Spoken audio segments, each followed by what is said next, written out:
चलिए सोचिए किस दिन आप अपने घर में मस्त पैर पे पैर रख के अखबार पढ़ रहे हो और तभी एक 7 रिक्टर स्केल का भूकंप आने के कारण आपके घर की छत ढह जाए और आप उसके मलबे के नीचे दब जाओ, तो आप कैसे बचाएंगे अपनी जान? या फिर आप दुनिया के सबसे बंजर और विशाल रेगिस्तान में 50 डिग्री सेल्सियस में बिना किसी कम्युनिकेशन के सोर्स और बिना खाना पानी के भटक गए हैं, तो आप कैसे करेंगे सर्वाइव?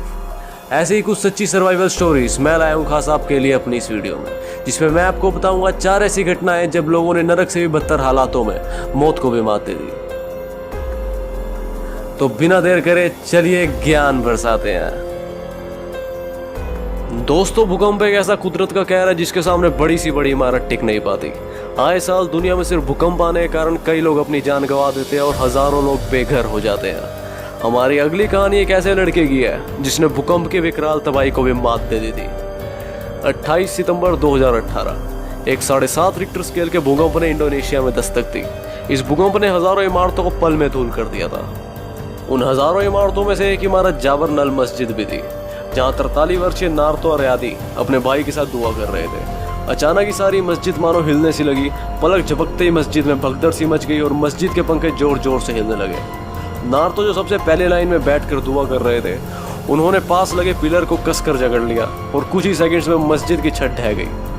जब नार्तो को होश आया तो वो कई टन भारी मलबे के नीचे दबे हुए थे, मगर उन्होंने हार नहीं मानी। नार्तो ने वहां पड़े एक मलबे के टुकड़े को पकड़कर मस्जिद की जमीन में खोदना शुरू कर दिया और साथ ही अपने भाई को भी अपने पीछे खींचते रहे। 12 घंटे तक लगातार खोदने के बाद आखिरकार नार्तो अपने भाई के साथ मलबे में से बाहर निकल आए।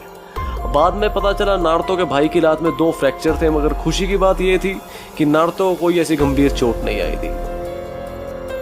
नार्तो ने अगले दिन इंटरव्यू में बताया कि मलबे को खोदते समय वो लगातार मन में ही कुरान पढ़ते रहे। बाद में जब नार्तो अपने परिवार के साथ मिले तो उन्हें बताया गया कि उनके घर के साथ साथ गांव का हर घर भूकंप की वजह से ढह गया था। बताया जाता है उस भूकंप की वजह से तकरीबन 105 लोगों ने अपनी जान गंवा दी थी और तकरीबन 20,000 लोग बेघर हो गए थे। दुनिया के चाहे किसी भी कोने में चले जाइए, हाइकिंग के दीवाने आपको मिल ही जाएंगे।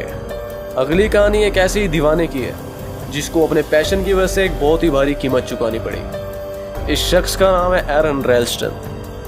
सन 2003 में एरन रेल्स्टन अकेले ही ब्लू जोन कैनियन में हाइकिंग के लिए निकल गए थे। ये जगह कैनियनलैंड नेशनल पार्क में साउथ ईस्ट उटाहा यूएसए में पाई जाती है।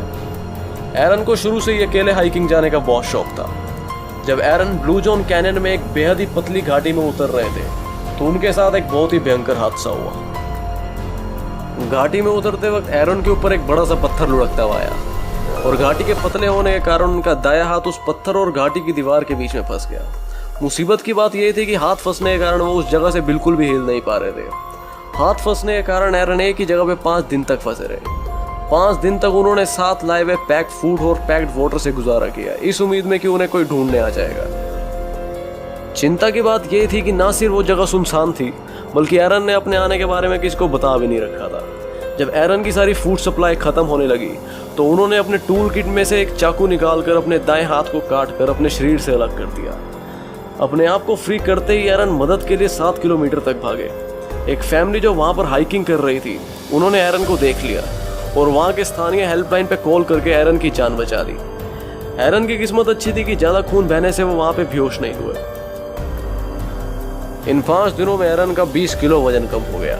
इतना सब होने के बावजूद एरन ने अपना हाइकिंग का पैशन नहीं छोड़ा। आज भी एरन हर साल हाइकिंग के लिए निकलते हैं, मगर अब अकेले नहीं। चलो, कुछ तो अच्छी चीज सीखी उन्होंने अपने बुरे एक्सपीरियंस से। और तो और इसी कहानी के ऊपर एक फिल्म भी बनाई गई है जिसका नाम है 147 आवर्स। वक्त निकाल के देखिएगा जरूर। थाईलैंड के बारे में तो आप सभी ने सुना ही होगा। अपने रंगीन शहरों और घने जंगलों के लिए बेहद ही प्रसिद्ध है ये देश। और इन्हीं घने जंगलों में पाई जाती है कुछ दुनिया की सबसे खतरनाक गुफाएं।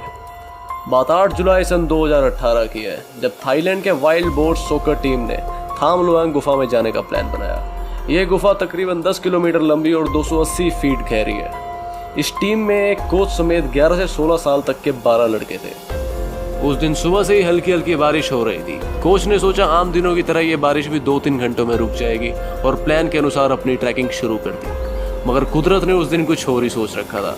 उस दिन तकरीबन 6 घंटे तक लगातार बारिश पड़ने के कारण पूरे जंगल में बाढ़ आ गई। वाइल्ड बोर्ड सॉकर टीम ठीक गुफा के बीचों बीच थे जब दोनों तरफ से बाढ़ का पानी गुफा के अंदर घुसने लगा। टीम के कोच ने जैसे तैसे टीम के अंदर फंसे होने की खबर वहां की लोकल पुलिस तक पहुंचाई। जब पुलिस ने वहां आके हालात देखे तो पता चला कि गुफा की एंट्रेंस और एग्जिट पर कई फीट गहरा पानी इकट्ठा हो गया, जिसकी वजह से बच्चों तक पहुंचना नामुमकिन था। ये रेस्क्यू मिशन 3 दिन तक चला।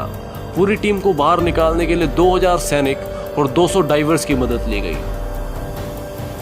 इस रेस्क्यू मिशन में एक retired Thai navy seal commander की डूब के मौत हो गई थी, पर खुशी की बात यह थी कि टीम में से सभी सदस्यों को सही सलामत बाहर निकाल लिया गया था। टीम ने बताया 3 दिन तक उन्होंने कुछ नहीं खाया था और पानी के नाम पे गुफा की छत पे से टपकता हुआ पानी पिया था। इस घटना के बाद वाइल्ड बोट सॉकर टीम सारी दुनिया में काफी प्रसिद्ध हो गई थी, यहाँ तक कि उन्हें लॉस एंजलिस में द एलन डीजेनरेस शो पर भी इनवाइट किया गया था। सही है यार, कोई कांड करके बैठ जाओ फिर साला सेलिब्रिटी वाली फील लो। खैर छोड़िए हमें क्या, हम चलते हैं अपनी अगली कहानी की तरफ।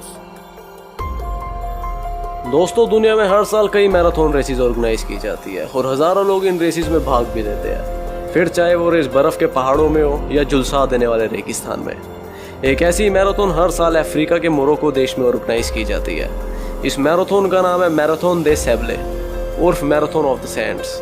ये मैराथन दुनिया के सबसे सूखी और बंजर